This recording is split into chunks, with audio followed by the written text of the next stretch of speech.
রাজধানীতে গ্যাসের জন্য হাহাকার, বাসাবাড়িতে জ্বলছে না চুলা, রান্নার আশায় রাত জেগে অপেক্ষা, দুর্ভোগে গ্রাহক।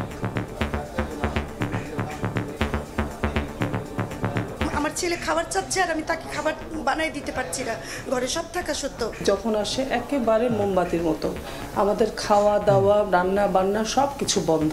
একটা না গ্যাস নাই আজকে 1 মাস ধরে।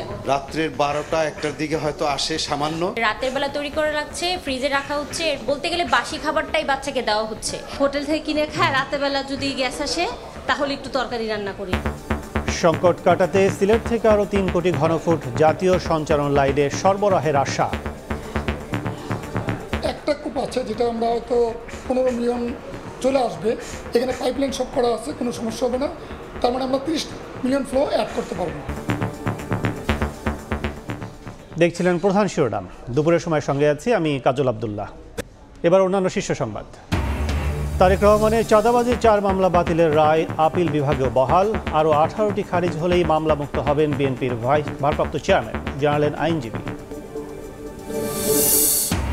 নির্বাচন ব্যবস্থাকে কলুষিত করেছে আওয়ামী লীগ সরকার, পুনরুদ্ধারে যা দরকার তাই করবে ইসি। ভোটাধিকার ফেরাতে সুষ্ঠু নির্বাচনের প্রতিশ্রুতি সিইসির। সচিবালয়ের সামনে জড়ো হয়েছেন 43তম বিসিএসে বাদ পড়া প্রার্থীরা। পোষ্য কোটা বাতিল সহ 9 দফা দাবিতে আন্দোলনে চট্টগ্রাম বিশ্ববিদ্যালয়ের শিক্ষার্থীরা। প্রতিবন্ধী উন্নয়ন ফাউন্ডেশনের কেনাকাটায় 9/6, নিম্নমানের চিকিৎসা সরঞ্জাম সরবরাহের অভিযোগ, প্রমাণ মিললেও নেই ব্যবস্থা নেয়ার নজির। এবং সক্ষমতা যাচাই না করেই বঙ্গবন্ধু স্টেডিয়ামের ওপর ভারী স্থাপনা দিয়ে শেড তৈরি করছে ক্রীড়া পরিষদ। বারবার চাওয়ার পরও দিতে পারেনি নকশা, ভয়াবহ বিপর্যয়ের শঙ্কা।